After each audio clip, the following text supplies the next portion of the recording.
It's a Friday, and we're talking football non-stop.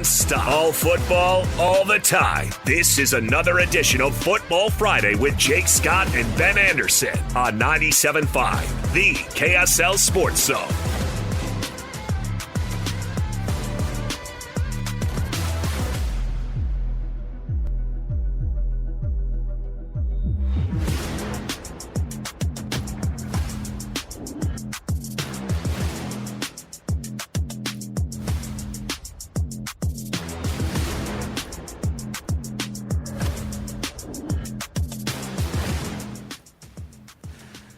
Jake and Ben, 97.5, the KSL Sports Zone. Jake Scott, Ben Anderson. Thank you for making us a part of your day. How's it going over there, Ben? I'm doing well. How are you? Do you often wear a watch? You're wearing a watch today. For those people watching on YouTube or KSLSports.com, what's going on? I always wear this watch. You're stepping it up? Really? You always wear it and I'm just now noticing? Well, I wear it a lot during the season. Oh. Okay. All right. I always wanted to be a watch person, and I'm just not. I had an Apple Watch, the whatever it's called, and I broke it skateboarding, so I swore off wearing that watch forever because it's broken, and I wasn't going to replace it and buy a new one. But I do like watches, and I particularly like really cheap watches because I felt bad about breaking my one better watch. So I really like crappy $15 to $20 watches because if I lose it, I don't care. It's the same feeling I have about sunglasses. I know you like a good pair of sunglasses. This is my one watch that cost more than $15. I had a Charlie Brown, Great Pumpkin. I had a bad experience as with watches as a kid. Mm-hmm. Not like tragic, but randomly unlucky. How about that? Okay. I got a watch for my birthday, and I was pretty stoked about it. And I lost it. Yeah. Like a couple of weeks in, lost it. And my parents felt so bad for me. They were like, okay, we'll replace the watch. That day, I'm wearing the watch on my right hand. Wrong hand, but okay. But I'm left-handed. Yeah, that's true. That makes sense. On my right wrist. And my right hand is in my baseball glove, and I'm at baseball practice. Uh-huh. And I'm standing in the pop fly line. So, if you've ever been on a team, you just stand there and wait for your turn to catch pop flies. So I'm standing in line. And I'm just chatting with somebody. I'm not paying any sort of attention. The coach hits a errant pop fly, not where he wanted it to go. And I'm not even looking. It hits me, I'm not kidding, right in the watch. I got to replace that day. And broke it again? And it broke. Yeah. It hit like it didn't even hurt me or anything. It didn't hit my arm. Yeah. It didn't hit my glove. It hit right on the watch. Right on the face. Yeah. Broken. Yeah. Gone. And I kind of determined that I'm not a watch person. I tried to be pocket watch guy once, but I have 2 pocket watches, but that's surprisingly hard to I don't know. Where do you put the chain? What do you put it? Yeah, it's just not. No. I love the concept, but it just never caught on. The wristwatch replaced the pocket watch for a reason. People are like, oh yeah, this is way better than having to have an extra pocket for my watch, plus the little dangly chain that I'm sure gets caught on everything. But my father-in-law got me a pocket watch for my wedding. Oh, that's nice. Yeah. Yeah. So I kind of want to be a pocket watch guy. I don't know. Lloyd's like, Salazar's like, wow, this is really riveting radio. Good radio. Whatever, Lloyd. Whatever, dude. Salazar. Should I start Jacoby Myers this week? These guys are trying to talk me out of it. No? Okay. Look, man, you've asked 4 people and you're not satisfied with the answer that we've all given you. I am. You're like my wife. You ask me something, I give you my opinion. And Yeah. Yeah. I know what you're saying. We all know what you're saying. Right. Yeah. Yeah, we all know what you're saying. We don't say it. Yeah. Big news coming out of Tempe, Ben, as it looks like, and I don't know if we can dial up Dilly talking about this, Christian, but okay, Dilly goes on. Kenny Dillingham, the head coach of Arizona State. Thank you. Mm-hmm. He goes on, a sister station of ours down in Phoenix, every Friday, and he gave an update on his quarterback and his availability against Utah. Here you go. Sam's been battling something going back to Baylor. He's been fighting, fought through TCU game. You know, Sam does everything he possibly can to try to come back and play in football games here. He's the ultimate competitor. He's gone to rehab. He's gone outside to rehab. I mean, he's done everything he could do to get back. Bye week was good for him to get kind of back. And then, this week it just didn't feel as good as we wanted to, leaving Wednesday's practice. So I think that's an accurate deal. I'll be shocked. I mean, if he plays in the game, it'll be a mini miracle. I'll be absolutely shocked. I think this is the best thing for him in the future season, but we'll know this morning, this afternoon, final what it is when he comes in this morning and how he feels. But this is nothing new. This is something that's been going on, and Sam's been working his butt as hard as he can to get better and to be able to play in the game. But at the end of the day, we got to protect people from people. So I don't think it's all that likely we're going to see Sam Leavitt, obviously. Doesn't seem like it. Minor miracle. We will get I think he said mini miracle, but yeah, we will get the final or not final, but second to final or third to. I think it's the third to final. Whatever injury report. The coach talking about it in the interview. Tomorrow there will be one, and there'll be another one 90 minutes before the game.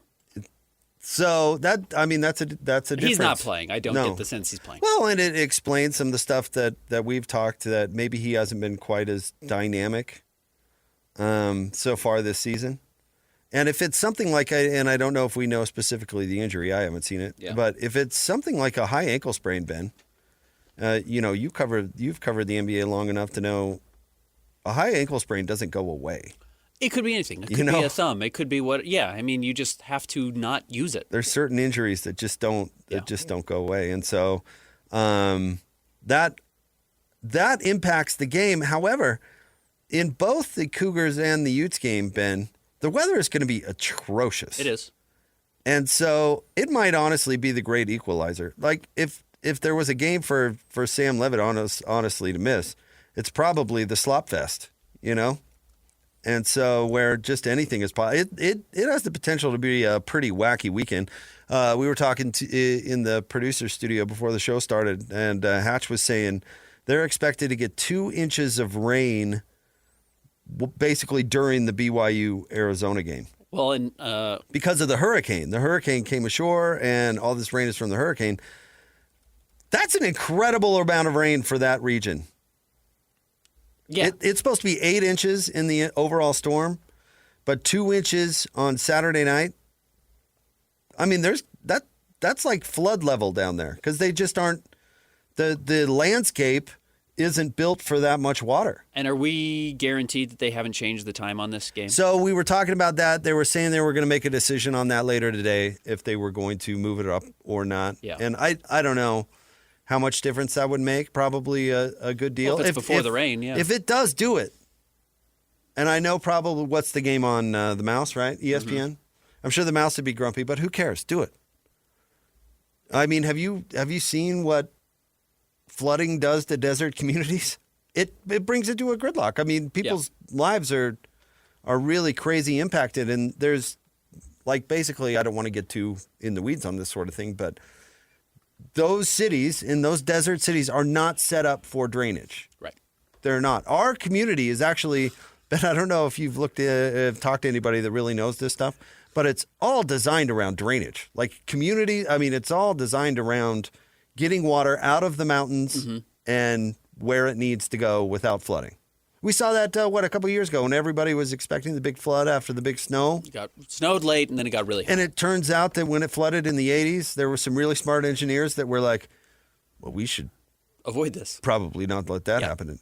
It happens so infrequently in Arizona that they don't even really think about it all that much, and the ground cannot absorb. We're also on a slope. That type of water. They're flat, so there's nowhere for the water to go. It's a lot different. And so that kind of moisture falling, for the safety of the people going, they should move it up. So if that game changes time, obviously during our show, we will let you know. But yes, the big story is that Jeff Sims is going to start. And yes, Jeff Sims, having began his career at Georgia Tech, you probably have a sense of what type of quarterback he is. And that's not a prolific passer. He's a 6-year senior, something like that? He is in his 6th year. So that. Well, I don't know. Georgia Tech hasn't run the option for a while. I mean, do we know he's an option quarterback? Georgia Tech hasn't played that. If you look at his stats, he is not a throwing quarterback. Okay. He is not a quarterback who has made his hay through the air. Well, it's not going to matter because I don't think either team's going to throw the ball. 31 touchdowns, 29 interceptions in his career. Not a big-time passer by any stretch. Better seems on the ground as a rushing threat. So that, I guess, would technically feed itself into a very rainy day, and you might think that that's an advantage. I think that's overthinking it. Sam Leavitt's one of the best quarterbacks in the Big 12. Jordan Tyson's probably their best weapon right now at Arizona State. Yeah, the receiver. If they don't have somebody who can get him the ball consistently, they're going to be in trouble. Yeah, well, it's always better to have your starter than not. And yeah, Sam Leavitt's good. Jordan Tyson has 7 touchdowns already this season. I get all that's more receiving touchdowns than Utah has. I get all you're saying, actually, but this was not going to be a quarterback game. If it's going to rain as much as we think it's going to rain, this was not going to be a quarterback game. And then it's up to the coaching staff to figure out how to get Jordan Tyson involved when the conditions aren't ideal. I mean, that's all coaching stuff. So this game, both games, but this game at Rice Eccles I think is going to be a weird one, and I think it's going to be low scoring. It's not. It says tomorrow. I'm looking at it right now. I've just Googled it. It says there's a 45% chance of rain tomorrow night. Well, in Utah, that's 100%. But we don't know if it's going to be a downpour. You know what I mean? We Again, don't. just don't overthink this. Utah is now facing a situation where they've got a bad backup quarterback that they are facing at home at night against a team that was good but already somewhat compromised from where they were last year, and all you had to do was watch the Thursday night football game last night to recognize what a major weapon they have lost in Cam Scatterbo. So, boo. So, this now has turned into a game where I'm not going to call it a must-win if you're trying to win the conference. I think a team with 2 losses has a chance to still get to the Big 12 title game. But if you can't beat Arizona State at home with their backup quarterback, you're not good enough to win the Big 12.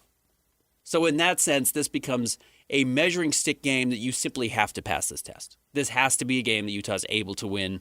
I don't want to say easily. I don't think any football game is necessarily easy to win, but this has to be an opportunity that Utah takes advantage of. Can I say for a moment that I really appreciate Dillingham saying that sometimes they've got to protect them from themselves? Yes. I wish we would hear that from more coaches. For example, and I don't know, I didn't watch, I wasn't able to watch the NFL game last night, but I have seen the clips of there was a moment that Dayball was so frustrated with Rusty having to play 2 snaps that he just lit up the trainer to get Jackson Dart back on the field. Mm-hmm. Maybe you let the trainer take his time to do his thing. Yeah. Whatever he's going. Maybe you deal with Rusty for a couple of extra plays. Maybe you don't yell at the trainer who's just trying to put the quarterback in a healthy situation. It's not really a controversy anymore, but like coaches that were, Gary Patterson was this at TCU, coaches that were addicted to putting obviously concussed players back onto the field. Yeah. There was, and I think Lane Kiffin was the coach at USC at the time. They had the star receiver, I'm trying to remember who it was, who was also a punt returner, and Utah hit him so hard that he ran off the field to the wrong side. He was back on the field like 2 plays later. Yeah. And now it's different with the tent, and people are more sensitive to it or whatever. But coaches, man, they love playing injured players. Just love it. Get back out there. I mean, there's a whole, what do they call it, Ben? A trope is not what I'm looking for, but it's Friday Night Lights. It's a big part of Friday night. It's like it's made its way to Hollywood. Of course. Varsity Blues, which we talked about the other day. Keep that needle out of Wendell's leg. Yeah. I don't get it. So to hear a coach say, man, sometimes we've got to think about this guy's best interest, and, he really wants to play as a competitor, all in that, but we're going to put the brakes on it because he's not ready to go. And maybe he's not being altruistic about it, and there's some sort of, well, we're going to save him for Texas Tech or something. But I at least like hearing a coach say, we're going to protect him from him a little bit. Ben, when you were on the skateboard team in high school, you probably had an ankle that you shouldn't have skated on. But you wanted it for the team. Had to be there for the skateboarding team. You had team. to be there for the squad but you probably should have sat it out. And now you're on your, fourth, fifth ankle surgery? Yeah, it's terrible. Can't get off it. So, anyways, yeah, this is a tough situation for Arizona State, clearly. And, Utah doesn't need to have any sympathy for them. Utah couldn't win games last year because they were missing their quarterback as well. Do you have uniforms on the skateboard team? Yeah, it's a bunch of kids with baggy clothes smoking cigarettes. Yeah, that's all. No, I thought maybe it was like a bunch of unshowered, unwashed children. Maybe it was like a headband or something. Sitting in a garage somewhere on a smelly old couch. Like the brown headbands. Those are, Highland. Yeah, go Rams.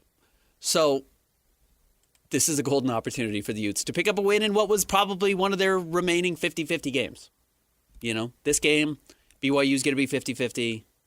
We'll see what, Kansas on the road at the end of the season looks like. And there's some difficult games always mixed in, but you get a gift in one of these 50-50 games where you should now feel far more confident that you're going to be able to win this game. And it really should elevate your chances because there are not a lot of great teams in the Big 12. I don't know if Utah's a great team in the Big 12, but you have a chance now to pick up a win where you couldn't pencil that in before. Yeah, I wasn't sold on Arizona State before Sam Leavitt or, before they lost their starting quarterback. So obviously I'm going to be less so. But I've seen Utah lose to backup quarterbacks in the past. I've seen Utah lose to third-string quarterbacks in the past. It's they just got shredded by Texas Tech's backup. Yeah, right. I mean, that things happen in college football, and weird things happen in the weather and all of the above. So, yeah, I guess you can say Utah has to win this game. I don't believe in must-wins when you're coming off of a season where you were below 500. I think Utah still has a lot to prove. I think it can start by proving it against Arizona State, but I haven't seen anything yet that would make me say, well, Utah absolutely should win this game. Yeah, when you face the opposing team's backup quarterback at home, you should win the game. Which they lost to Texas Tech. Yeah. That doesn't mean you should lose that game, And Texas Tech has been better than Arizona State so far this season. We've seen that on the field. So this is an inferior opponent to the one you already lost to. And, yeah, they've got their backup quarterback. And you're prepared for this backup quarterback, which you were not prepared for the last one, which, again, is not an excuse for losing. You probably shouldn't. But now you go into this opportunity with a much worse quarterback who's on his third team in his sixth season. Yeah, you should win this game. Absolutely. Is it a must-win? I guess not. But like I said, if you can't win this game, you can't win the Big 12. Well, yeah, but they've got things to accomplish before we even talk about winning the Big 12. Yeah, starting with this weekend against a team with a backup quarterback when you're playing at home. Start with winning a conference game at home. Yeah. Which has never happened. And now this is the golden opportunity to do it. All right, we've got top three stories of the day at KSLSports.com. Coming up next, Bartle is going to join the show at the top of the 11 o'clock hour. We'll get more of a perspective on this Utah-Arizona State game. And then a longtime columnist for the Arizona Daily Star, Greg Hansen, is going to be on the show. Have you heard Greg before? I've talked to Greg. He's kind of on the grumpier side of things, which I appreciate. Yeah. Especially from a columnist. Mm-hmm. Columnists should be grumpy. No? Talked to him last year. All right, stay tuned. Yeah, I know Greg. More next. 97.5, the KSL Sports Zone. It's time to break down the biggest stories of the day. This is the top three stories of the day on KSLSports.com. 97.5, the KSL Sports Zone. Jake and Ben and 97.5, the KSL Sports Zone. Want to remind you can win big every Wednesday on the KSL Sports Zone with Win Ticket Wednesday. Coming up next week, you can win tickets to go see Eric Church in the Free the Machine Tour, October the 23rd at Delta Center. Find your tickets on SeatGeek and listen to the KSL Sports Zone all day on Wednesday for your chance to win. Ben, can I ask you a quick question, and then we'll get into top three stories? Mm-hmm. So we've got Armpit Show up here in the background, and Adam Schefter is on. Uh-huh. And he's wearing a Augusta National shirt, where he's not like broadcasting from there or anything. He's just wearing the shirt. Now, I wear a lot of golf shirts with names of the courses on it. Uh-huh. But my initial reaction was, what a pretentious jerk for wearing an Augusta National shirt. He wears it a lot. But yet I wear a lot of golf shirt with names of courses on there. So am I being a hypocrite? Or because my justification in my mind is Augusta National is something different. You can't just walk in off the street and buy. Like I have a Pinehurst one because my old man played there, right? Mm-hmm. So he got me a shirt. My old man can't get on at Augusta National. Nobody can unless your last name's like Trump. Uh-huh. Or you're the elite of the elite. Right. So I feel like it's different, and I can look down on Schefter. He just wears it every time he's on TV. If he's not wearing a suit, he's got his Augusta National quarter zip on. Isn't he just screaming like, I'm very important? He's like crap all over. Again, we hate the way they set these up, but he's got crap all over the table behind him. It just looks... I got to play there with Jerry Jones. And you know what I mean? Yeah. All right. Thank you. Thank you for reinforcing my take. All right. Top 3 stories brought to you by J. Brooks Jewelers. Cherish your love with J. Brooks Jewelers. Explore their expertly crafted engagement rings made from the finest materials. J. Brooks Jewelers. All right, Christian, where do you want to start today? Number 1, BYU on the road this week, looking for win number 6 at Arizona. Would be great to be bowl eligible already. Not that was really ever in question after the first couple of games. They looked like they had a player in Bear Bachmeier who was capable of moving the ball consistently, and certainly a very good team around him. So I don't think that by itself is enough, but 6-0 is a great start to any season. The weather good or bad for BYU against Arizona? Bad.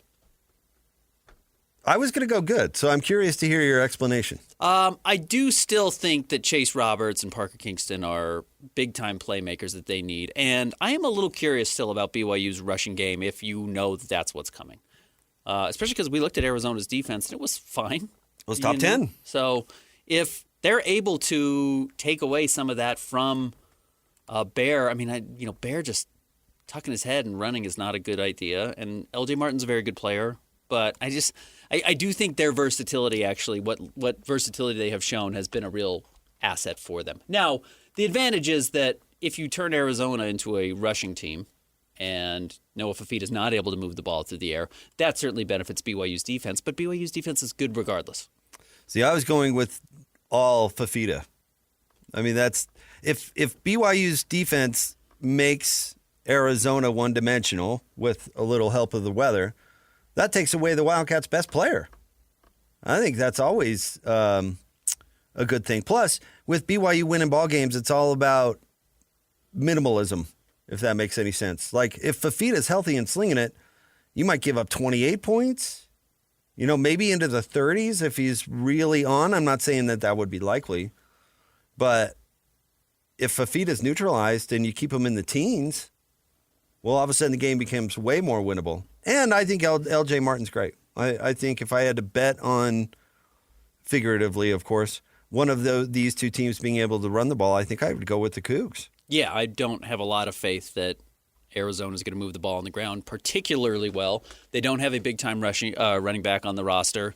I do think Fafita leads the team in rushing touchdowns as well, which is not unheard of for quarterbacks. But, when they get into the red zone, they don't really have a guy who punches it in. It's Noah scrambling around and making plays with his feet. So, I don't expect him to move the ball particularly well, but I never really expect him to move the ball all that well. Real quick, total rushing yards for Arizona in 5 games. 5 games, 750 yards. 719, so you're pretty close. Yeah, that's very low. That's not good. Yeah, it's really low. As a team, that's not terrific. So I don't. It'll be fascinating. But if Arizona wins, I think it's because of Noah Fafita. Okay. Whereas BYU, I think, has a couple of other avenues for victory. I understand rain. It makes it harder to throw the ball. If your identity is you throw the ball, as long as it's not in the middle of a hurricane, and I get that they're actually going into it's a tropical storm. This is a hurricane, yes. If the wind allows you to move the ball through the air at all, then you got to move. Then you got to try and still throw the ball. And look, I haven't been picking Arizona to win this game at all week. So I think BYU's going to win this game regardless of the weather. Now I'm just really curious as to where Arizona ranks running the ball, because that was a surprisingly 720 over 719. 5? Yeah, that was a surprisingly low number. 130 yards a game. Yeah, it's 90th. Yeah, it's terrible. Yeah, they're a bad rushing team. At a little over 143 per game. What's their passing offense? Hang in with me, Ben. Sorry. I know. Googling stuff on the radio is one of my favorite bits. Enough out of you, Cristiano. Yeah, why don't you have this information in front of us, Yeah, Christian? seriously. 286 per game. Good enough for 22nd. Okay. So, yeah. Fafita. Yeah. So if he has a tough day, BYU, I like their chances better. I don't think your points about BYU's passing attack are wrong necessarily. I just think Noah Fafita has a chance to be a game changer. And if he has a tough time throwing the ball, that's going to be a long day for the Wildcats. And that's what I expect. And if BYU can keep him in the teens or lower, they should win. Hey, since we're Googling things, where's BYU as a rushing team? Rushing team, BYU. Christian, why don't we have this in front of us? Didn't we do this like 2 days ago? I don't know if we did that BYU. was for Utah. Yeah, we did Utah. Oh, okay. So BYU been through 5 games, 234 yards per game, good enough for 15th in the country. Yeah. So. Yeah, BYU can do that. You know, I don't love it as a game plan. I think they've got to be more dynamic than that, especially against better teams. I don't know if Arizona's a better team, especially in the weather. I don't know if it's a better team, but I would like to see BYU continue to move the ball to the air. That's when they're at their best. Honestly, move the game up. I hope they do that. Yeah, I hope so too. All right, what's next? Number 2, the Utah Mammoth dropped their season opener last night at Colorado. Ran into a very good goalie. Dylan Gunther got the 1 goal. He has now opened both Utah hockey and Utah Mammoth seasons with the first goal, but the Avalanche looked good, especially their goaltender. I actually really liked how well the Mammoth played offensively, other than they just couldn't get the puck in the back of the net. But the speed looked faster than last year. There was a ton of aggression. I do think J.J. Paterka is going to be a nice addition there. His aggression really seemed to give them a lot of opportunities. Sometimes it seems like you do run into a hot goalie and you just can't get the puck in. But I thought they played pretty well. Which is what our buddy Nick Olchek basically told us to expect, right? Fast team, should be a good product. Yeah, I think they're going to be good. You know, again, it's one game and everyone's juiced and this team still hasn't played together a whole lot. So I think you're still seeing some issues where the chemistry probably isn't fully there, but I did think they were making more aggressive passes to try and move the puck across the ice to set up shooters, and I thought that was nice. They blew a bunch of opportunities in transition where, you know, one of those goes in, and obviously you get a point in overtime or you get a chance to win it in overtime. They had 3 breakaways and didn't score on any of them, which it's hard to score regardless in hockey. But I honestly I thought they played well. It was not a game where you thought, oof, that was a rough outing. I'd like to see a little more dirty play. Okay, but outside of that. No, I'm excited for this team. I'm with you on Paterka, and I hope it is a really fast, upbeat scoring team, even though that's not necessarily what we saw. Yep. But it should be, right? And then Vejmelka was good. Vejmelka, especially early, faced a lot of pressure in the first period. He did let one get through, but I thought he played well. If you're only scoring 2 goals against this team, against the Mammoth, I think they're going to win a lot of games. All right, what's next? Number 3, Bryson Barnes got a little banged up a couple weeks ago against Vanderbilt, but he should be good to go tomorrow for Utah State at Hawaii. He's out there guarding Vanderbilt. Do they need him against Hawaii? You always want your starting quarterback. And Bryson Barnes is a very good player at that level.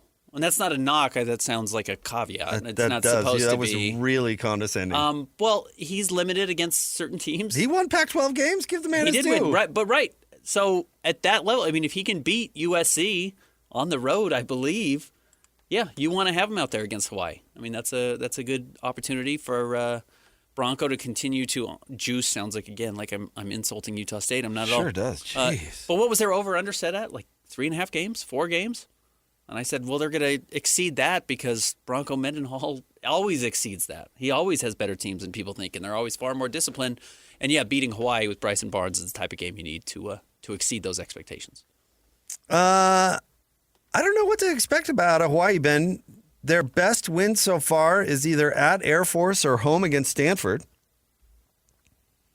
They had their losses come at Arizona 40-6. Mm-hmm.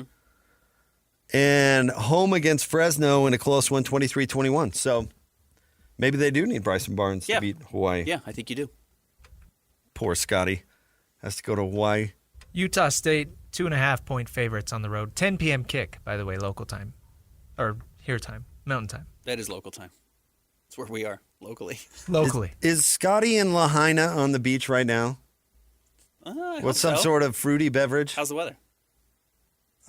In Lahaina? I'm sure it's gorgeous.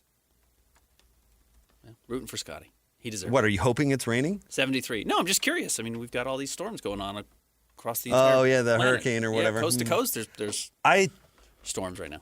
think the hurricane is much, what direction was that? East Yeah. of Hawaii? Yeah. No, I'm sure. I hope Scotty's enjoying the sun. Rainy this weekend in Hawaii. I mean, this coming weekend, not this weekend, next weekend. So, should be beautiful for Scotty. Do we know if Scotty's coming back next week? Is he going to stay out there a few extra days? Did he take the gang? The whole fam? I hope he did. Oh, there's no way. You got a free hotel. Fly everybody out. Yeah, a free He hotel. took Ajay. A free hotel for Scotty. I think they went. Did they last take year. Ajay? Well, Yeah. I think they all went 2 years ago. Wow. Well, good for Ajay. I didn't know Ajay was there. I am hoping it's raining. Well, if I'm Scotty's wife and you're on the road as much as you are, and once every other year you go to Hawaii, weird. I also Even booked a for flight to now, Hawaii. right? Weird. I also booked a flight. They're not even going to be in the same league going forward. So this Yeah. Right. might be the last time. Yeah. I'm Sorry, Brody. I'm going. Ajay's coming with me. Wow. Well, have fun, Scotty. All right. No, I think Utah State should win. Bryson Barnes, Utah State's played well. And Bryson Barnes is a Bronco Mendenhall type guy. I mean, a hard hat kind of guy. A work hard, try hard, pick farming type of dude. I'm not surprised that Bronco and Bryson have a rapport. Bronco's favorite quarterback at BYU was always Riley Nelson. Bryson's a good player. He just But Bronco's a different kind of coach. He likes a different kind of player. That's why PK always bring this up. If you're a Bronco guy, he's going to love you. Not meaning he's like if you're a type of person that Bronco's looking for, you're going to love Bronco Mendenhall. hey, Bryson's a great fit for Utah State. I mean, even his backstory is agricultural. It's great. Yeah, but Broncos passed on more talented, more athletic, better football players because they don't do whatever he's looking Well, for. that's a flaw. I don't know. He's won a lot of games. has won a lot of at games. places where you don't win a lot of games. I don't know. BYU seems to be able to win even without Bronco. I'm not referring to BYU. Okay, you're right. I'm referring to UVA and New Mexico. Yeah. And by the way, billionaire investing in UVA. And nobody can win at New Mexico. That's true. Rocky Long was They the won last one to 5 do it. games last year. They didn't win 9 games. 5 more than expected.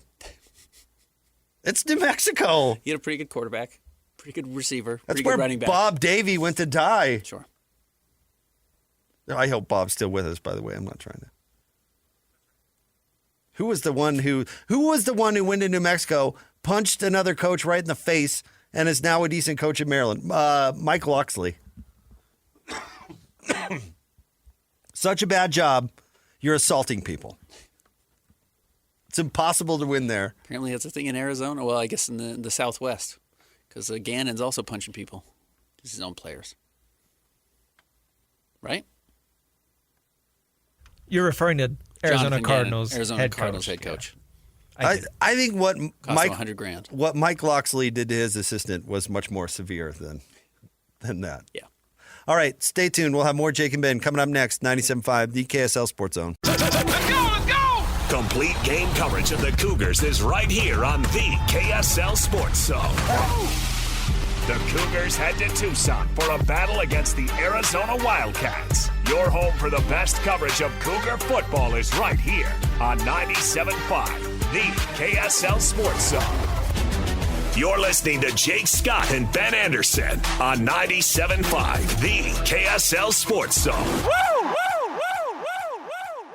Jake and Ben, 97.5, the KSL Sports Zone. Want to remind you about My Hearing Centers. Join Hanson Scotty coming up next Tuesday from noon to 3, 8941 South, 700 East, My Hearing Centers. Ben and I were talking off the air about people being recognized or not being recognized. Mm-hmm. Would you rather be not recognized? Yes. Or recognized as somebody else.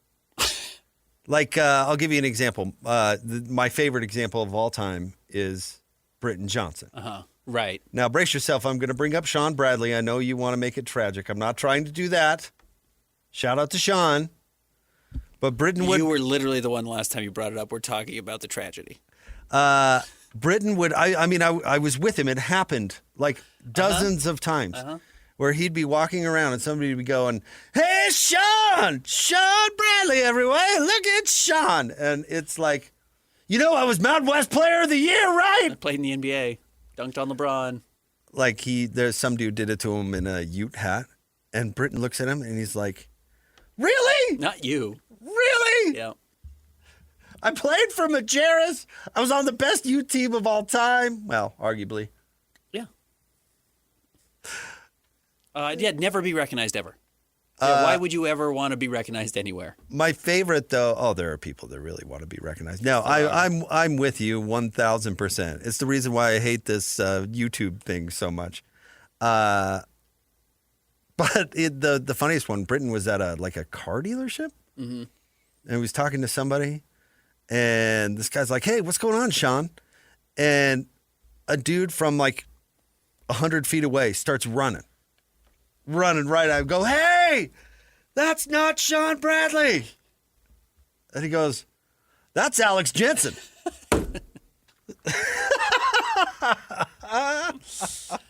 Britton Johnson is uniquely tall. He's 6'10". He's not 7'6". He's legitimately 6'10", and there is a huge difference between 6'10" and 6'7". Yep. You'll see a 6'7" person every, 3 months? You'll see a really tall guy somewhere. 6'7" is not unheard of. 6'10" is super rare. 7'6" is gargantuan. So tall. 7'6", there is such a huge difference between Sean Bradley and Britton Johnson. It really is unmistakable. But when you don't see 6'10" very often, which we just see it a lot because of our jobs, it seems enormously tall, impossibly tall, until you see a 7'6" person you recognize, oh, that's one of 50 people on the planet that size. There just are not many humans built like Sean Bradley. Britton Johnson, by the way, and we've got Bartle coming up next, and he is the reason I cannot complain about airline travel.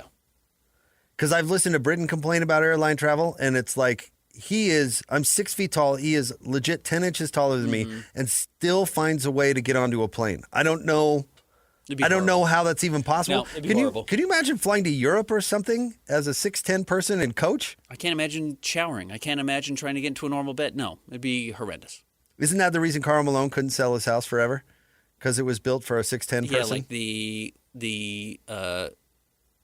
not shelves, but his countertops were 8 inches higher than everybody else. It was built for a 6'10" person, and then it was built by a cowboy.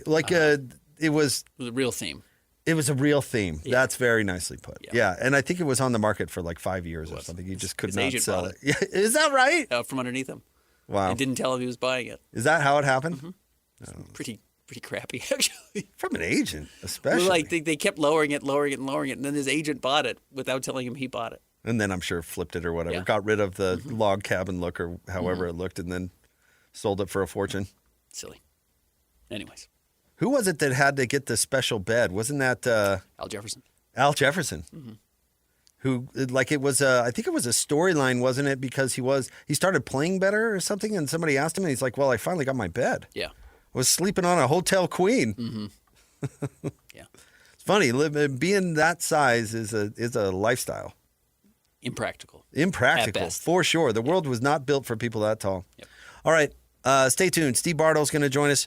We'll get his thoughts on tomorrow night's matchup between the Utes and the Sun Devils. Then Greg Hansen, columnist for the Arizona Daily Star at 11:30. It's the Jake and Ben Show, 97.5, the KSL Sports Zone.